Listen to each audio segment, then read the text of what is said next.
Namaste and good morning, everyone. Let's start our Monday Shiv Puran class with some prayers first. Om Guru Brahma Guru Vishnu Guru Devo Maheshwaraha Guru Sakshat Parbrahma Tasmai Shri Guruve Namah. Om Bhur Bhavaswaha Tat Savitra Varenayam Bhargo Devasya Dhimahi Dhiyo Yo Nah Prachodayat Asto Ma Sadgamya तमसो मा ज्योतिर्गम्य मृत्युर्मा अमृतं गम्य ओम सहनावतु सहना भुनक्तु सवीर्यं करवावहि तेजस्विनावधीतमस्तु मा विद्विषावहि ओम शांति शांति Shanti Om. Let's open our Shiv Puran books and we are going to start the new Samhita on page number 626, and the name of this Samhita is Kailash Samhita, and we'll see a lot of deep knowledge in this Samhita. Some of it I'm sure you're familiar with, and some new information also you will grasp from here. So the very first chapter of this Kailash Samhita, ऋषियों का सूत जी से तथा वामदेव जी का सकंद से प्रश्न, प्रणव अर्थ निरूपण के लिए अनुरोध. And we know Pranav is Om. So उसका अर्थ क्या है? नमः शिवाय संभाय सगनाय ससूनवे प्रधान पुरुषेशाय सर्ग स्थिति अंत हेतुवे. जो प्रधान मीन्स प्रकृति, पर पुरुष के नियंता तथा सृष्टि पालन और संहार के कारण है, उन पार्वती सहित शिव को उनके पार्षदों और पुत्रों के साथ प्रणाम है. ऋषि बोले, सूत जी, हमने अनेक आख्यानों से युक्त परम मनोहर उमा संहिता सुनी. अब आप शिव तत्व का ज्ञान बढ़ाने वाली कैलाश संहिता का वर्णन कीजिए. व्यास जी ने कहा, पुत्रों, शिव तत्व का प्रतिपादन करने वाली दिव्य कैलाश संहिता का वर्णन करता हूं. तुम प्रेम पूर्वक सुनो. तुम्हारे प्रति स्नेह होने के कारण ही मैं तुम्हें ये प्रसंग सुना रहा हूं. इतना कहकर व्यास जी ने काशी में मुनियों के साथ सूत जी के संवाद, व्यास मुनि संवाद, शिव पार्वती संवाद, शिव जी के द्वारा पार्वती के प्रति संन्यास पद्धति, संन्यास आचार, संन्यास मंडल, संन्यास पद्धति न्यास, वर्ण पूजन, प्रणव अर्थ पद्धति आदि प्रसंगों का वर्णन करके पुनः ऋषिगण तथा सूत जी के मिलन एवं संवाद की अवतारणा करते हुए सूत जी के प्रति ऋषियों के प्रश्न का यों वर्णन किया. ऋषि बोले, महाभाग सूत जी, आप हमारे श्रेष्ठ गुरु हैं. अतः यदि आपका हम पर अनुग्रह हो तो हम आपसे एक प्रश्न पूछते हैं. श्रद्धालु शिष्यों पर आप जैसे गुरुजन सदा स्नेह रखते हैं, इस बात को आपने इस समय हमें प्रत्यक्ष दिखा दिया. मुने, विरजा होम के समय पहले आपने जो वामदेव का मत सूचित किया था, उसे हमने विस्तार पूर्वक नहीं सुना. अब हम इस बड़े आदर और श्रद्धा के साथ उसे सुनना चाहते हैं. कृपा सिंधु, आप प्रसन्नता पूर्वक उसका वर्णन करें. ऋषियों की बात सुनकर सूत के शरीर में रोमांच आया. उन्होंने गुरु के भी परम उत्कृष्ट गुरु महादेव जी को, त्रिभुवन जननी महादेवी उमा को तथा गुरु व्यास को भी भक्ति पूर्वक नमस्कार करके मुनियों को आह्लादित करते हुए गंभीर वाणी में इस प्रकार कहा. सूत जी बोले, मुनियों, तुम्हारा कल्याण हो. तुम सब लोग सदा सुखी रहो. महाभाग महात्माओं, तुम भगवान शिव के भगत तथा दृढ़ता पूर्वक व्रत का पालन करने वाले हो. ये निश्चित रूप से जानकर कि मैं तुम लोगों के समक्ष इस विषय का प्रसन्नता पूर्वक वर्णन करता हूं. ध्यान देकर सुनो. पूर्व काल के रथंत्र कल्प में महामुनि वामदेव माता के गर्भ से बाहर निकलते ही शिव तत्व के ज्ञाताओं में सर्वश्रेष्ठ माने जाने लगे. वे वेदों, आगमों, पुराणों तथा अन्य सब शास्त्रों के भी तात्विक अर्थ को जानने वाले थे. देवता, असुर तथा मनुष्य आदि जीवों के जन्म कर्मों का उन्हें भली भांति ज्ञान था. उनका संपूर्ण अंग भस्म लगाने से उज्जवल दिखाई देता था.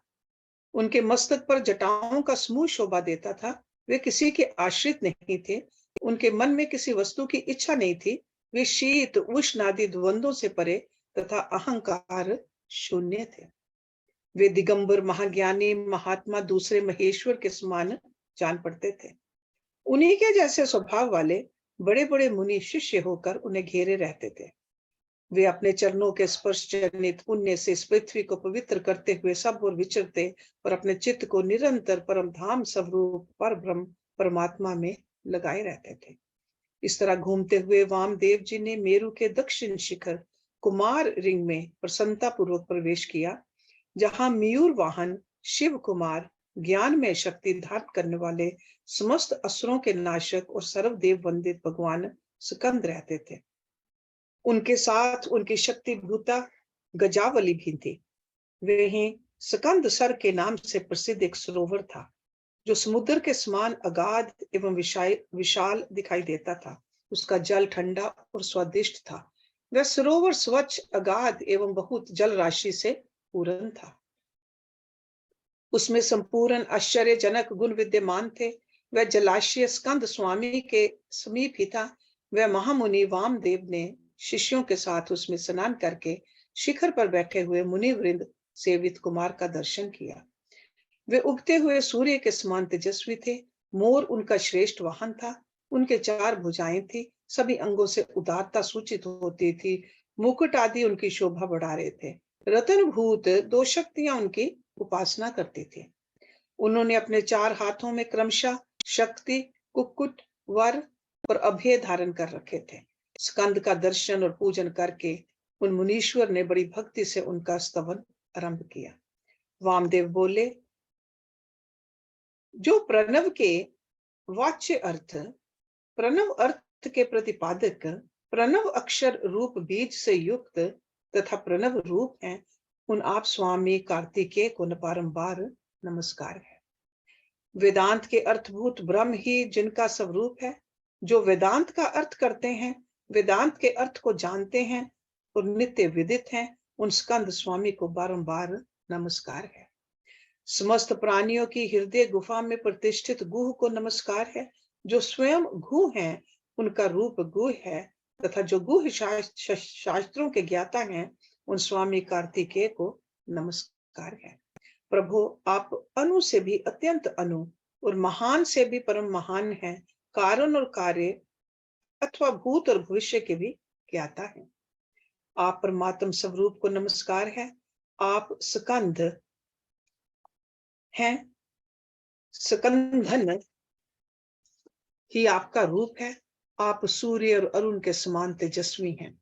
पारिजात की माला से सुशोभित मुकुट आदि धारण करने वाले आप स्कंद स्वामी को सदा नमस्कार है। आप शिव के शिष्य और पुत्र हैं। शिव देने वाले हैं, शिव को प्रिय हैं तथा शिवा और शिव के लिए आनंद की निधि हैं। आपको नमस्कार है। आप गंगा जी के बालक, कृतिकाओं के कुमार, भगवती उमा के पुत्र तथा सरकंडों के वन में शयन करने वाले हैं। आप महाबुद्धिमान देवता को नमस्कार है।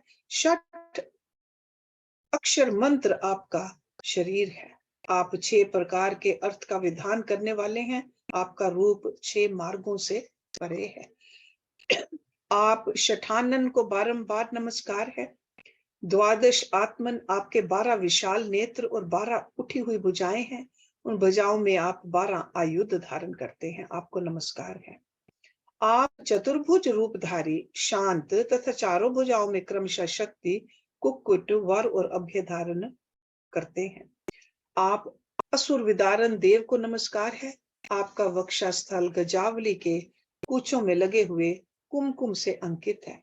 अपने छोटे भाई गणेश जी की आनंदमय महिमा सुनकर आप मन ही मन आनंदित होते हैं। आपको नमस्कार है। ब्रह्मा आदि देवता, मुनि और किन्नर गणों से गाई जाने वाली गाथा विशेष के द्वारा जिनके पवित्र कीर्ति धाम का चिंतन किया जाता है, उन आप स्कंद को नमस्कार है। देवताओं के निर्मल किरीट को विभूषित करने वाली पुष्पमालाओं से आपके मनोहर चरणार विंदों की पूजा की जाती है। आपको नमस्कार है। जो वामदेव द्वारा वर्णित इस दिव्य स्कंद स्तोत्र का पाठ या श्रवण करता है, वह परम गति को प्राप्त होता है। यह स्तोत्र बुद्धि को बढ़ाने वाला, शिव भक्ति की वृद्धि करने वाला, आयु, आरोग्य तथा धन की प्राप्ति कराने वाला और सदा संपूर्ण अभीष्ट को देने वाला है। वामदेव ने इस प्रकार देव सेनापति भगवान स्कंद की स्तुति करके 3 बार उनकी परिक्रमा की और पृथ्वी पर दंड की भांति गिरकर नतमस्तक हो बारंबार साष्टांग प्रणाम और परिक्रमा करने के अनंतर वे विनीत भाव से उनके पास खड़े हो गए। वामदेव जी के द्वारा किए गए इस परमार्थ पूर्ण स्तोत्र को सुनकर महेश्वर पुत्र भगवान स्कंद बड़े प्रसन्न हुए। उस समय वे महासेन वामदेव जी बोले, मुने, मैं तुम्हारी की हुई पूजा स्तुति और भक्ति से तुम पर बहुत प्रसन्न हूँ। तुम्हारा कल्याण हो।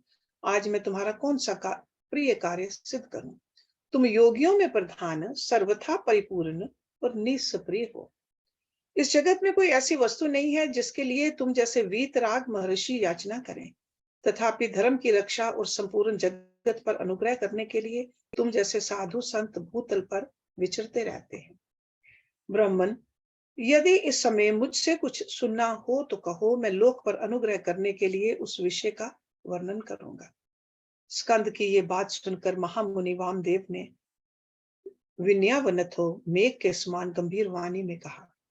वामदेव बोले, भगवान, आप परमेश्वर हैं, अलौकिक और लौकिक सब प्रकार की विभूतियों के दाता हैं, सर्वज्ञ सर्वकर्ता, संपूर्ण शक्तियों को धारण करने वाले और सबके स्वामी हैं। हम साधारण जीव हैं। आप परमेश्वर के समीप बोलने की शक्ति या बात करने की योग्यता हमें नहीं है। तथापि ये आपका अनुग्रह है कि आप मुझसे बात करते हैं। महाप्राज्ञ, मैं कृतार्थ हूं। कण मात्र विज्ञान से प्रेरित हो आपके समक्ष अपना प्रश्न रखा हूं। मेरे इस अपराध को आप क्षमा करेंगे। प्रणव सबसे उत्तम मंत्र है। वह साक्षात परमेश्वर का वाचक है। पशुओं के पाश को छुड़ाने वाले भगवान पशुपति ही उसके वाच्य अर्थ हैं।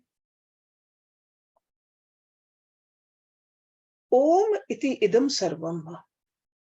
This is from Taittiriya Upanishad, which we all have studied. Taittiriya Upanishad. Omkar ही ये प्रत्यक्ष देखने वाला समस्त जगत है। ये सनातन श्रुति का कथन है। ओम इति ब्रह्म, that's also from Taittiriya Upanishad. अर्थात ओम ये ब्रह्म है तथा सर्वम ही तदत ब्रह्म। मंडूक्य उपनिषद, ये सब का सब ब्रह्म ही है इत्यादि बातें भी श्रुतियों द्वारा कही गई हैं। इस प्रकार मैंने समिष्टि तथा व्यष्टि भाव से प्रणवर्त का श्रवण किया है। तात्पर्य यह है कि समष्टि और व्यष्टि सभी पदार्थ प्रणव के ही अर्थ हैं। प्रणव के द्वारा सबका प्रतिपादन होता है। ये बात मैंने सुन रखी है। महासेन, मुझे कभी आप जैसा गुरु नहीं मिला है, अतः कृपा करके आप प्रणव के अर्थ का प्रतिपादन कीजिए। उपदेश की विधि से तथा सदाचार परंपरा को ध्यान में रखकर आप हमें प्रणव अर्थ का उपदेश दें। मुनि के इस प्रकार पूछने पर स्कंद ने प्रणव स्वरूप 38 श्रेष्ठ कलाओं द्वारा लक्षित तथा सदा पार्श्व भाग में उमा को साथ रखने वाले और मुनिवरों से घिरे हुए भगवान सदाशिव को प्रणाम करके उस श्रेय का वर्णन आरंभ किया जिसे श्रुतियों ने भी छिपा रखा है। प्रणव के वाच्य अर्थ रूप सदाशिव के स्वरूप का ध्यान, वर्णाश्रम धर्म के पालन का महत्व, ज्ञान में पूजा, संन्यास के पूर्वांग भूत, नांदी श्राद्ध एवं ब्रह्म यज्ञ आदि का वर्णन। श्री स्कंद ने कहा, महाभाग मुनीश्वर वामदेव, तुम्हें साधुवाद है, क्योंकि तुम भगवान शिव के अत्यंत भगत हो और शिव तत्व के ज्ञाताओं में सबसे श्रेष्ठ हो। तीनों लोकों में कहीं कोई ऐसी वस्तु नहीं है जो तुम्हें न ज्ञात हो।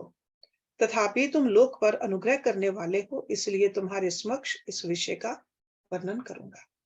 इस लोक में जितने जीव हैं वे सब नाना प्रकार के शास्त्रों से मोहित हैं। परमेश्वर की अति विचित्र माया ने उन्हें परमार्थ से वंचित कर दिया है। अतः प्रणव के वाच्यर्थ भूत साक्षात महेश्वर को वे नहीं जानते। वे महेश्वर ही सगुण निर्गुण तथा त्रिदेवों के जनक पर ब्रह्म परमात्मा है।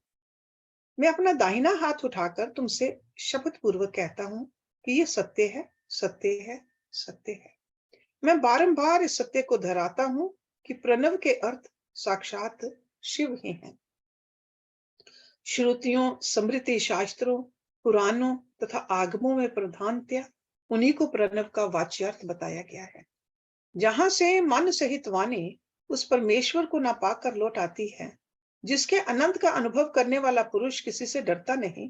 ब्रह्मा, विष्णु तथा इंद्र सहित यह संपूर्ण जगत भूतों और इंद्रिय समुदायों के साथ सर्वप्रथम जिससे प्रकट होता है, जो परमात्मा स्वयं किसी से और कभी भी उत्पन्न नहीं होता, जिसके निकट विद्युत, सूर्य और चंद्रमा का प्रकाश काम नहीं देता, तथा जिसके प्रकाश से ही यह संपूर्ण जगत सब ओर से प्रकाशित होता है। पर ब्रह्म परमात्मा संपूर्ण ऐश्वर्य से संपन्न होने के कारण स्वयं ही सर्वेश्वर शिव नाम धारण करता है।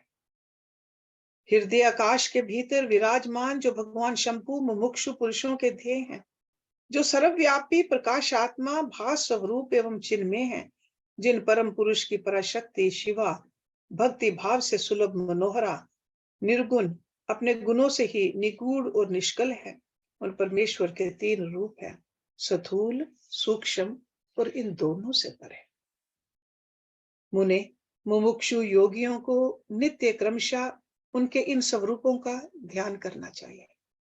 वे शंभु, निष्कल, संपूर्ण देवताओं के सनातन आदि देव, ज्ञान, क्रिया, स्वभाव एवं परमात्मा कहे जाते हैं। उन देवादि देव की साक्षात मूर्ति सदा शिव है। ईशान आदि 5 मंत्र उनके शरीर हैं। वे महादेव जी पंच कला रूप हैं। उनकी अंग कांति शुद्ध स्फटिक के समान उज्जवल है। वे सदा प्रसन्न रहने वाले तथा शीतल आभा से युक्त हैं। उन प्रभु के 5 मुख, 10 भुजाएं और 15 नेत्र हैं। ईशान मंत्र उनका मुकुट मंडित मस्तक है। तत्पुरुष मंत्र उन पुरातन प्रभु का मुख है। अघोर मंत्र हृदय है। वामदेव मंत्र गुह्य प्रदेश है तथा सध्योचात मंत्र उनके पैर हैं। इस प्रकार वे पंच मंत्र रूप हैं। वे ही साक्षात साकार और निराकार परमात्मा है।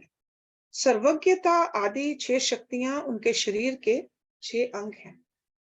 वे शब्द आदि शक्तियों से सफुरित हृदय कमल के द्वारा सुशोभित हैं।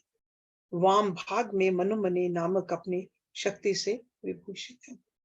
अब मैं मंत्र आदि 6 प्रकार के अर्थों को प्रकट करने के लिए जो अर्थ उपन्यास की पद्धति है, उसके द्वारा प्रणव के समष्टि और व्यष्टि संबंधी भावार्थ का वर्णन करूंगा। परंतु पहले उपदेश का क्रम बताना उचित है, इसलिए उसको सुनो। मुने, इस मानव लोक में 4 वर्ण प्रसिद्ध हैं।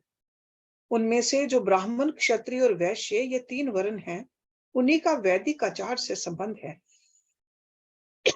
त्रय वर्णिकों की सेवा ही जिनके लिए सारभूत धर्म है, उन शूद्रों का वेद अध्ययन में अधिकार नहीं है। यदि सब त्रय वर्णिक अपने अपने आश्रम धर्म के पालन में हार्दिक अनुराग के साथ लगे हों, तो उनका ही श्रुतियों और स्मृतियों में प्रतिपादित धर्म के अनुष्ठान में अधिकार है, दूसरे का कदापि नहीं। श्रुति और स्मृति में प्रतिपादित कर्म का अनुष्ठान करने वाला पुरुष अवश्य सिद्धि को प्राप्त होगा। ये बात वेद उक्त मार्ग को दिखाने वाले परमेश्वर ने स्वयं कही है। वर्ण धर्म और आश्रम धर्म के पालन जनित पुण्य से परमेश्वर का पूजन करके बहुत से श्रेष्ठ मुनि उनके सायुज्य को प्राप्त हो गए हैं। ब्रह्मचर्य के पालन से ऋषियों की, यज्ञ कर्मों के अनुष्ठान से देवताओं की तथा संतान उत्पादन से पितरों की तृप्ति होती है, ऐसा श्रुति ने कहा है। इस प्रकार ऋषि ऋण, देव ऋण तथा पितरी ऋण, इन तीनों से मुक्त हो वानप्रस्थ आश्रम में प्रविष्ट होकर मनुष्य शीत, उष्ण तथा सुख दुख आदि द्वंद्वों को सहन करते हुए जितेंद्रिय, तपस्वी और मिताहारी हो यम नियम आदि योग का अभ्यास करे, जिससे बुद्धि निश्चल तथा अत्यंत दृढ़ हो जाए। इस प्रकार क्रमशः अभ्यास करके शुद्ध चित हुआ पुरुष संपूर्ण कर्मों का संन्यास करते हैं। समस्त कर्मों का संन्यास करने के पश्चात ज्ञान के समादर में तत्पर रहे। ज्ञान के समादर को ही ज्ञान में पूजा कहते हैं। वह पूजा जीव की साक्षात शिव के साथ एकता का बोध कराकर जीवन मुक्ति रूप फल देने वाली है। यतियों के लिए इस पूजा को सर्वोत्तम तथा निर्दोष समझना चाहिए। महाप्राज्ञ, तुम पर स्नेह होने के कारण लोक अनुग्रह की कामना से मैं उस पूजा की विधि बता रहा हूं, सावधान होकर सुनो। साधक को चाहिए कि वह संपूर्ण शास्त्रों के तत्वर्थ के ज्ञाता, वेदांत ज्ञान के पारंगत तथा बुद्धिमानों में श्रेष्ठ आचार्य की शरण में जाए। उत्तम बुद्धि से युक्त एवं चतुर साधक आचार्य के समीप जाकर विधि पूर्वक दंड प्रणाम आदि के द्वारा उन्हें यत्न पूर्वक संतुष्ट करे। फिर गुरु की आज्ञा ले वह 12 दिनों तक केवल दूध पीकर रहे। तदंतर शुक्ल पक्ष की चतुर्थी या दशमी को प्रातःकाल विधिवत स्नान कर शुद्ध चित्त हुआ विद्वान साधक नित्य कर्म करके गुरु को बुलाकर शास्त्रोक्त विधि से नांदी श्राद्ध करे। नांदी श्राद्ध में विश्व देवों की संज्ञा सत्य और वसु बताई गई है।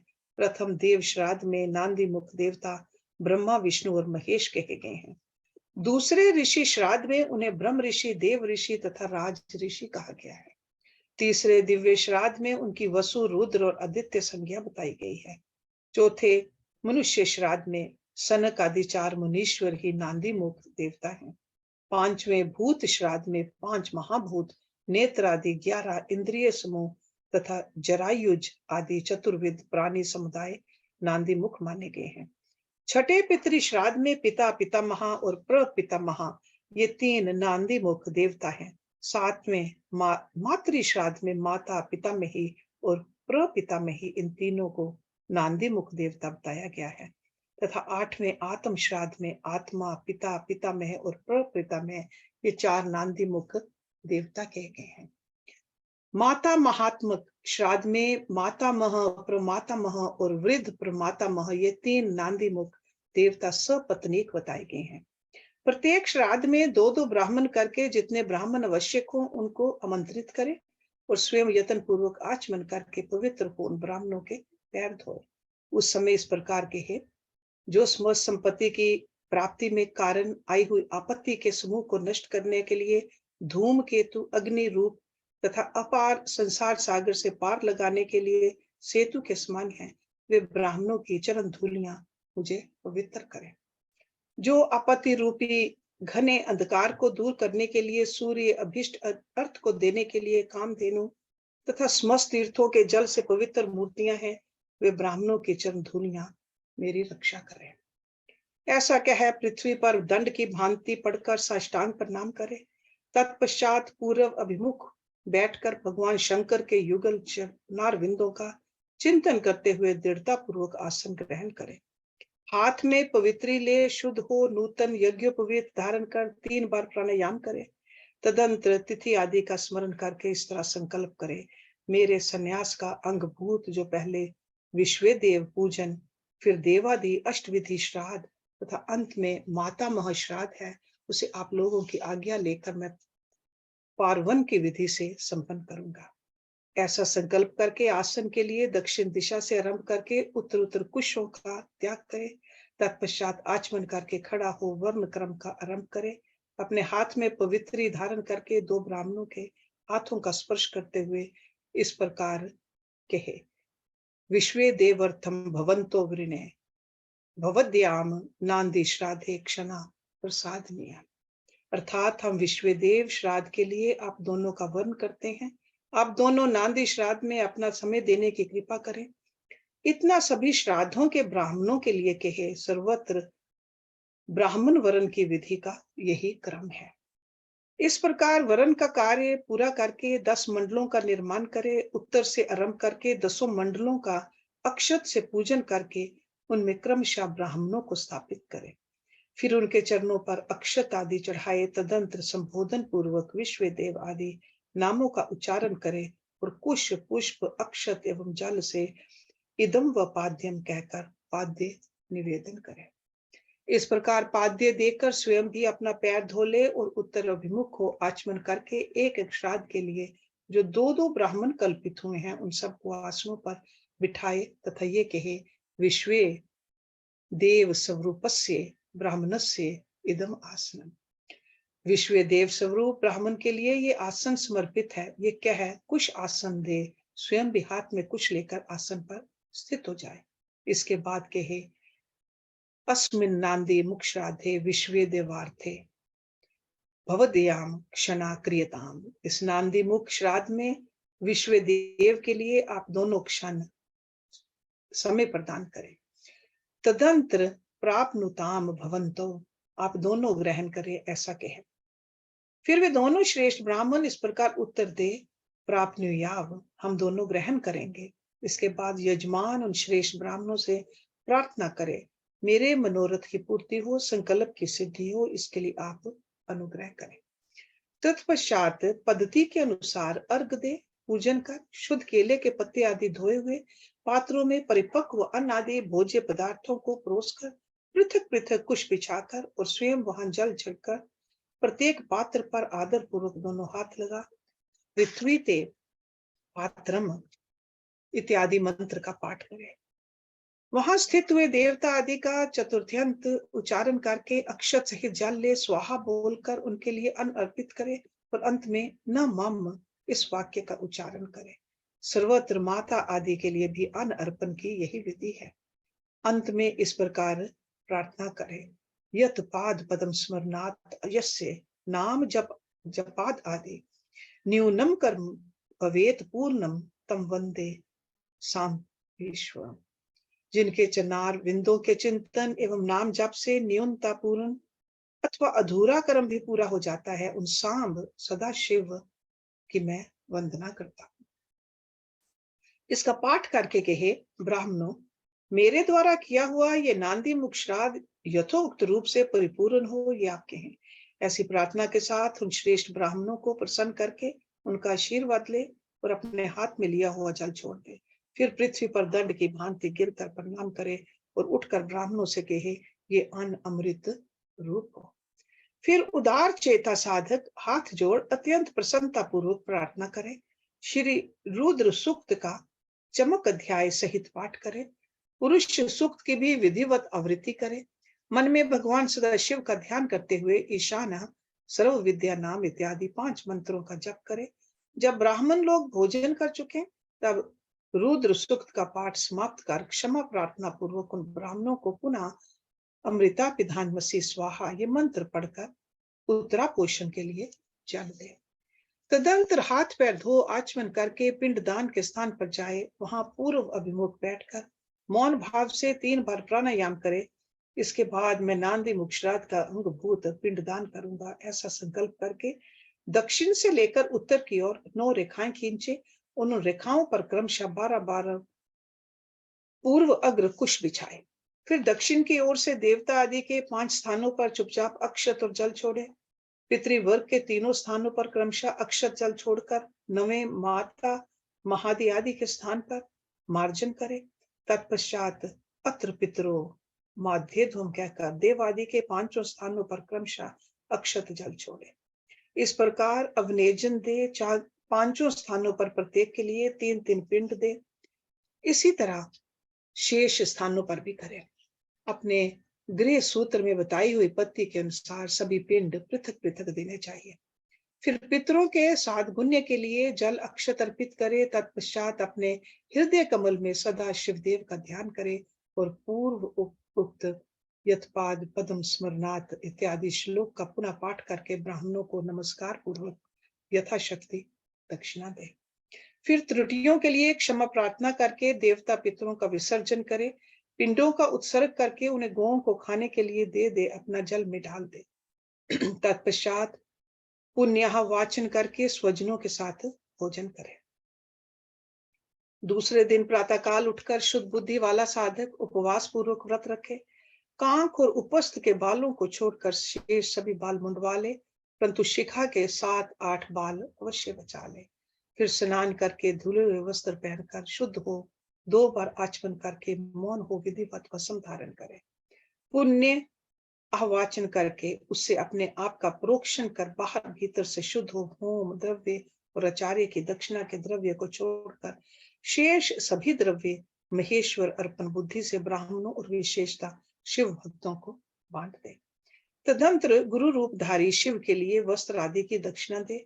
पृथ्वी पर दंडवत प्रणाम करके डोरा कौपीन वस्त्र तथा दंड आदि जो धोकर पवित्र किए गए हों धारण करें। तदंतर होम द्रव्य और समिधा आदि लेकर समुद्र या नदी के तट पर, पर्वत पर, शिवालय में, वन में अथवा गौशाला में किसी उत्तम स्थान का विचार करके वहां बैठ जाए और आचमन करके पहले मानसिक जप करे। फिर ओम नमो ब्रह्मणे इस मंत्र का 3 बार जप करके अग्नि मीले पुरोहितम इस मंत्र का पाठ करें।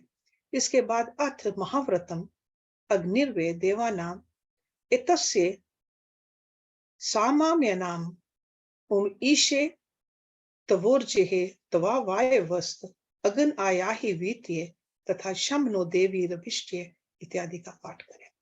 तत्पश्चात म य र स त ज भ न ल ग पंच संस्तर वयम समाम्नाया समाम्नातः अथ शिक्षां प्रवक्ष्यामि वृद्धिर तेज अथा तो धर्म जिज्ञासा अथा तो ब्रह्म जिज्ञासा इन सब का पाठ करें। तदंतर यथासंभव वेद पुराण आदि का स्वाध्याय करें। इसके बाद ओम ब्रह्मणे नमः, ओम इंद्राय नमः, ओम सूर्याय नमः, ओम सोमाय नमः, ओम प्रजापतये नमः, ओम आत्मने नमः, ओम अंतरात्मने नमः, ओम ज्ञानात्मने नमः, ओम परमात्मने नमः इत्यादि रूप से ब्रह्मा आदि शब्दों के आदि में ओम और अंत में नमः लगाकर उनके चतुर्यंत रूप का जप करें। इसके बाद 3 मुट्ठी सत्तू लेकर प्रणव के उच्चारण पूर्वक 3 बार खाए और प्रणव से ही 2 बार आचमन करके नाभि का स्पर्श करें।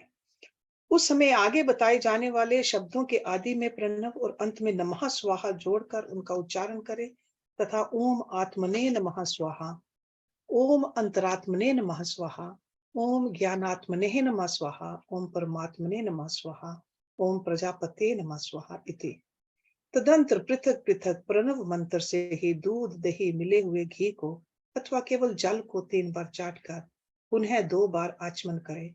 इसके बाद मन को स्थिर करके सुस्थिर आसन पर पूर्व अभिमुख बैठकर शास्त्रोक्त विधि से 3 बार प्राणायाम करें।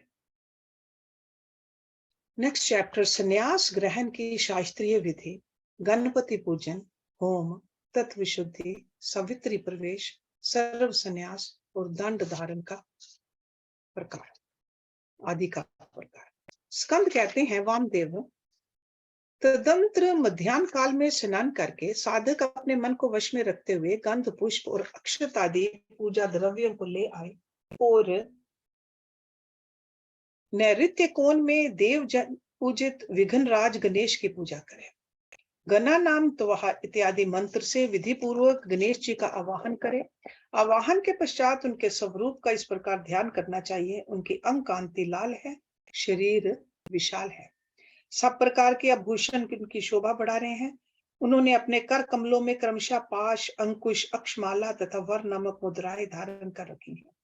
इस प्रकार आवाहन और ध्यान करने के पश्चात शंभु पुत्र गजानन की पूजा करके खीर, पुआ, नारियल और गुड़ आदि का उत्तम नैवेद्य निवेदन करें। तत्पश्चात तंबूल आदि दे उन्हें संतुष्ट करके नमस्कार करें और अपने अभीष्ट कार्य की निर्विघ्न पूर्ति के लिए प्रार्थना करें। तदंतर अपने गृह सूत्र में बताई हुई विधि के अनुसार उपासन अग्नि में आज्य भागन हवन करके अग्नि देवता संबंधी यज्ञ विषयक सथालिपाक होम करना चाहिए। इसके बाद भू स्वाहा इस मंत्र से पूर्णाहुति होम करके हवन का कार्य समाप्त करें। तत्पश्चात आलस्य रहित हो अपराह्न काल तक गायत्री मंत्र का जप करता रहे। तदंतर स्नान करके सायंकाल की संध्या उपासना तथा सायंकालिक उपासना संबंधी नित्य होम आदि करके मौन हो गुरु की आज्ञा ले चरु पकाए। फिर अग्नि में समिधा, चरु और घी की रुद्र सूक्त से सध्योजात आदि 5 मंत्रों से पृथक पृथक आहुति दे। अग्नि में उमा सहित महेश्वर की भावना करे और गौरी देवी का चिंतन करते हुए गौरीर ममाए इस मंत्र से 108 बार होम करके अग्ने स्विष्टकृते स्वाहा इस मंत्र से 1 बार आहुति दे। इस प्रकार मंत्र से हवन करने के पश्चात विद्वान पुरुष अग्नि से उत्तर में एक आसन पर बैठे जिसमें नीचे कुशा, उसके ऊपर मृग चर्म और उसके ऊपर वस्त्र बिछा हुआ हो। ऐसे सुखद आसन पर बैठकर मौन भाव से सुस्थिर चित्त हो जागरण पूर्वक ब्रह्म मुहूर्त आने तक गायत्री का जप करता हुआ रहे। इसके बाद स्नान करे। जो जल से स्नान करने में असमर्थ हो वह भस्म से ही विधि पूर्वक स्नान करे। फिर उस अग्नि पर ही चरु पकाकर उसे घी से तर्क करे। उसे उतारकर अग्नि से उत्तर दिशा में कुश पर रखे।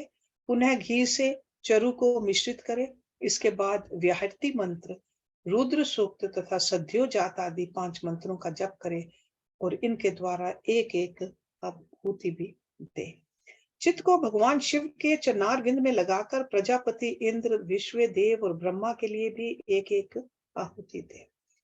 इन सब के नाम के आदि में ओम और अंत में नमः स्वाहा जोड़कर चतुर्यंत उच्चारण करे, यथा ओम प्रजापते नमः स्वाहा इत्यादि। तत्पश्चात पुण्य अवाचन कराकर अग्ने स्वाहा इस मंत्र से अग्नि के मुख में आहुति देने तक का कार्य संपन्न करें।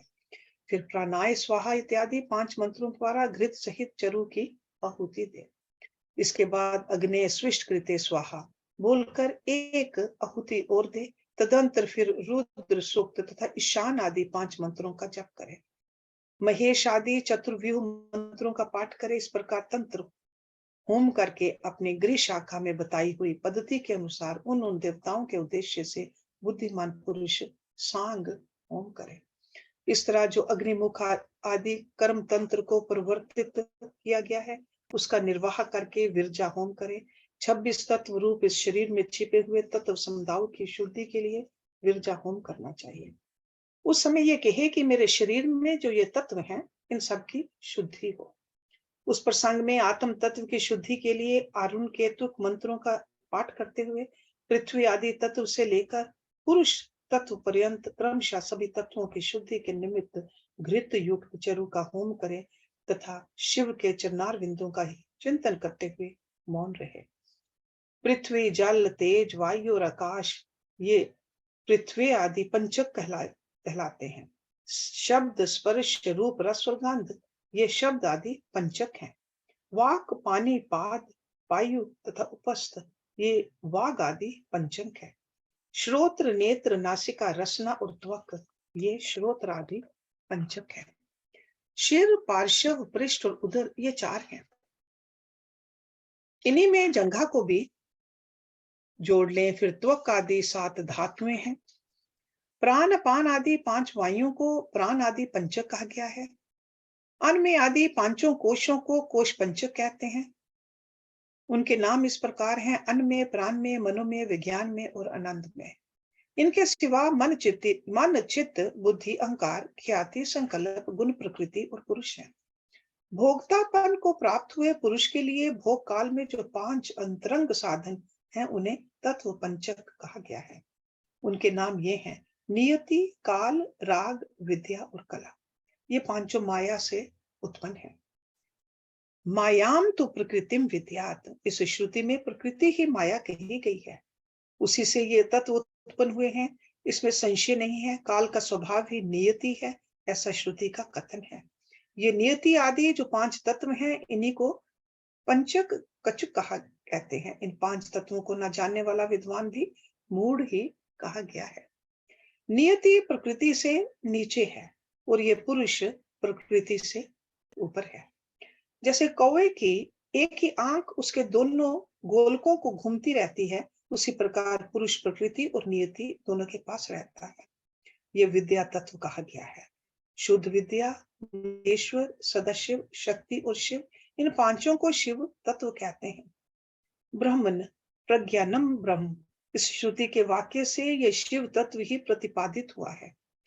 मुनीश्वर, पृथ्वी से लेकर शिव पर्यंत जो तत्व समूह है, उसमें से प्रत्येक को क्रमशः अपने अपने कारण में लीन करते हुए उसकी शुद्धि करो।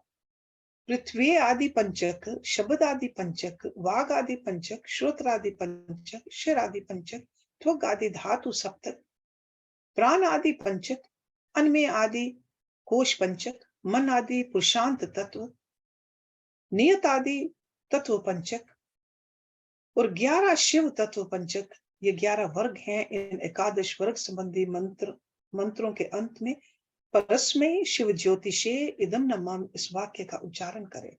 इसके द्वारा अपने उद्देश्य का त्याग बताया गया है।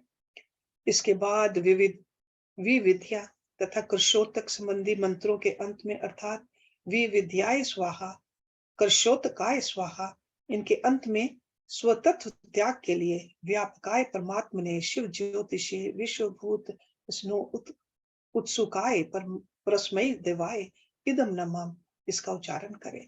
तत्पश्चात उत्तिष्ठ ब्रह्मणस्पते देवयंत तवे में उपप्रयंतु मरुतः सुदानव इंद्र पराशु भरवा सच। इस मंत्र के अंत में विश्व रूपाय पुरुषाय ओम स्वाहा बोलकर स्वत्व त्याग के लिए लोक त्रय व्यापी ने परमात्मा ने शिवाय दम न एम का उच्चारण करें। तदंतर अपनी शाखा में बताई हुई विधि से पहले तंत्र कर्म का संपादन करके घृत मिश्रित चरु का प्राशन एवं आचमन करने के पश्चात पुरुधा आचार्य को स्वर्ण आदि दे संपन्न समुचित दक्षिणा दे। फिर ब्रह्मा का विसर्जन करके प्रातः कालिक उपासना संबंधी नित्य होम करे। इसके बाद मनुष्य सम मां सिचंतु मरुतः इस मंत्र का जप करे। तत्पश्चात याते अग्ने यज्ञ तनुस्ते हयोरो आत्मनम इत्यादि मंत्रों से हाथ को अग्नि में तपाकर उस मंत्र को अद्वैत धाम स्वरूप अपने आत्मा में आरोपित करे। तदंतर प्रातः काल की संध्योपासना करके सूर्य उपस्थान के पश्चात जलाशय में जाकर नाभि तक जल के भीतर प्रवेश करे। वहां प्रसन्नता पूर्वक मन को स्थिर कर उत्सुकता पूर्वक वेद मंत्रों का जप करे। जो अग्निहोत्री हो वह स्थापित अग्नि में प्रजापत्येष्टि करे तथा वेद उक्त वैश्वानर सथाली पाक होम करके उसमें अपना सब कुछ दान करते। पूर्वोक्त रूप से अग्नि का आत्मा में आरोप करके ब्राह्मण घर से निकल जाए। मुनीश्वर फिर वह साधक निम्नलिखित रूप से सावित्री प्रवेश करे। So let's stop it here because this chapter is still a few pages long, so we'll start from here next week. ओम पूर्णमदा पूर्णमिदं पूर्णात् पूर्णमुदच्यते पूर्णस्य पूर्णमदाय पूर्णमेवावशिष्यते। ओम शांति शांति शांति। ओम। Thank you very much.